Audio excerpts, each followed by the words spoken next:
امریکہ دی ایک وفاقی عدالت سن بھارت سے تعلق رکھنے والے 58 سالہ تاجر سنجے کوشک کو امریکی حساس ٹیکنالوجی کو غیر قانونی طور دے روس منتقل کرنے دے جرم میں 2.5 سال دی قید دی سزا سنائی ہے۔ انہاں کو 17 اکتوبر 2024 کو میامی فلوریڈا تھی گرفتار کیتا سا۔ امریکی ریاست اور یگون دے شہر پورٹلینڈ وچ امریکی ضلعی عدالت دی جج کرن جے امرگٹ سن بھارتی تاجر کو 3 مہینے قید اور اس کے بعد 36 مہینے زیر نگرانی رکھنے دی سزا سنائی ہے۔ عدالتی دستاویزات کے مطابق کوشک سن گزر سال 9 اکتوبر کو ایکسپورٹ کنٹرول ریفارم ایکٹ اور ایکسپورٹ ایڈمنسٹریشن ریگولیشن دی خلاف ورزی دے جرم کو قبول کیتا ہے۔ امریکہ دی حساس ٹیکنالوجی دی غیر قانونی منتقلی دے خلاف کارروائی بھارتی ادارہ اور شخصیات تے توجہ کو اور زیادہ بدانے دے واسطے کیتی جا رہی ہے۔ امریکی حکام بشمول محکمہ انصاف، فیڈرل بیورو آف انویسٹیگیشن اور bureau of industry and security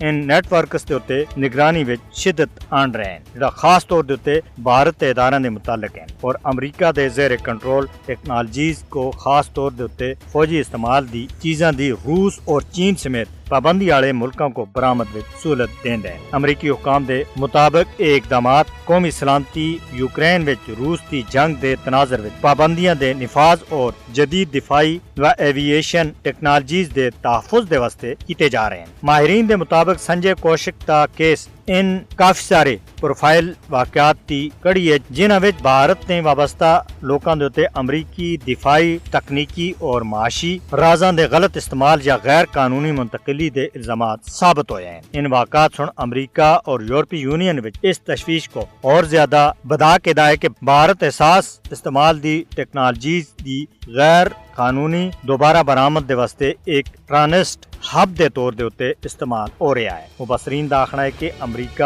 اور یورپی یونین دی طرف تے جاری کثیر الجہتی اقدامات اس گل دی عکاسی کردے ہیں کہ بھارت کو ایک غیر معتبر شراکت دار دے طور دے اتے دیکھا جا رہا ہے اور احساس ٹیکنالوجیز کو غیر مجاز، غیر ملکی رسائی اور پابندیاں دی خلاف ورزی تھی بچانے دے واسطے سخت نگرانی اور قانونی کاروائیاں اور زیادہ تیز کیتی جا سکتی۔